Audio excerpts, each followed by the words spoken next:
people can now get an hour-long video on exactly how to master something. And so if you're just trying these short videos all the time, try some longer ones. This is no longer a risk. I think it's a huge advantage to have an extremely long video. Even I've seen ones like 22 hours long, like this extreme masterclass on something. I could never talk that long in my life, but for some people, that would be absolutely amazing. And so consider trying that once a month, once every other month. Do brand space.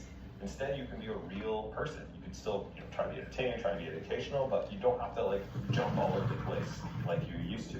And that's actually something that I'm happy to make that shift now, where especially on my main channel, I will apply like hyper energy, in-depth skits, and all this different stuff. Some of those do work to just like put in more effort than everybody else, but also I've got to the point where I'm actually trying to slow down and be more personal. A couple of videos that I've done recently that I've done really well have just been like, I have a thought, I have an idea, I think through it for a few minutes, I flip on the camera, I just sit down and talk, and those videos have been doing really well, really connecting with people. The engagement has been crazy, and that's generally just because it's a real person. They feel like they're talking to a real person who's normal and not like above them, because I'm not, just like a normal human being. And like the more you can show your normalness, the more you can show your authenticity, the more people will connect with you, because they've seen so many copycats, they've seen so many just like people tricking them for views pretty much, like they feel used. They've seen so many TikToks and Instagrams where it's just like flashes and like really everything quick, that they want somebody just sitting down and talking and explaining to themselves. And so if you're trying this hyper edited stuff and it's just not working, try just being a real person. Try just being yourself.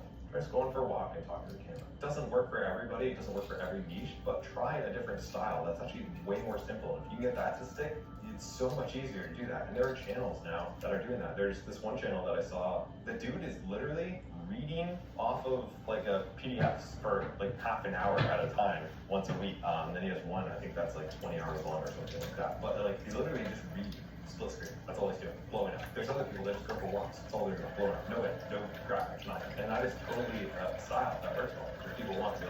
You don't think you have the skills or the personality for it. I'm literally the most quiet person that I don't. I've never met anybody more quiet than me. I talk about things that I'm interested in. I love talking about YouTube. That's why I'm doing it while I'm on my birthday vacation thing here. I don't even know what it was. But like, this is what I love to do. This is what I love to talk about. And so it's easy for me, even as a very introverted person, to talk about this. And I don't have to be entertaining. I don't have to jump all over the place. I don't have to be crazy. And you don't have to be either. You can just be yourself. You don't have to put on your radio voice. That's something I used to have where I never sounded like a normal human when I was talking on YouTube, because I was always like, felt like I was performing. But you don't have to perform. Just be you. And that's a really fun thing that I'm really glad it's coming back to YouTube. I feel like it was like that originally, and then it got like edited, and now this like very personal style of vlogging, very personal style of video is coming back, which I'm super glad about. I also don't think it's ever been easier to make money on YouTube. And I don't think that it's easy to make money, but I don't think it's been easier. For instance, I've been able to create multiple channels that have made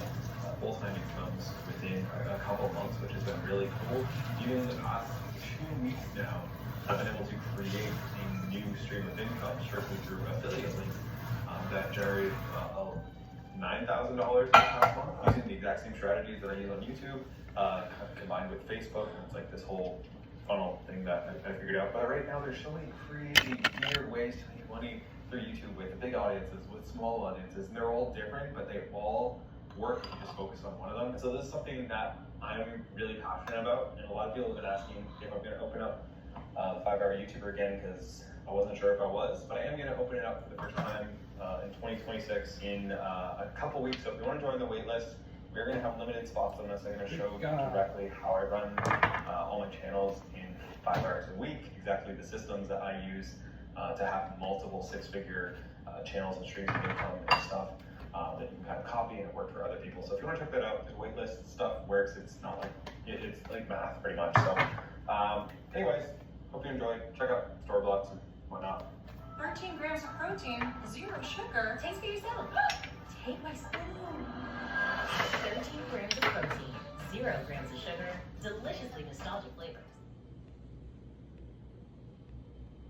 You'll have 4 that do pretty good, they make you a little bit, and then you'll have 1 that makes up for all of the lost ones. That banger. And the same thing applies with YouTube. Generally, about 1 out of 10 videos is going to get you a ton of growth, a ton of new subscribers, you're gonna make a bunch of money on, and then you're gonna have a bunch that fail. And if you realize that and you accept that not every single one is gonna be a banger, it's much easier to follow point number 2, which is to have 1 year of focus. And that is to commit to posting 1 video every single week for a year. If you're willing to do that, you're gonna beat like 95% of other creators. Most people don't make it past 3 or 4. If you're willing to commit to weekly for a year and you actually keep improving that entire time, you're almost guaranteed some level of success if you keep improving the entire time. If you just keep posting without getting better, you're just wasting your time. But either commit to it for a year or just don't bother. And that kind of leads into the next point, which is the first 100 videos are pure education. So you can do something that a lot of channels are doing right now, which is posting pretty much every single day, get good, which forces you to learn really fast, forces you to learn how to talk on camera pretty fast. Can be a really cool way to grow,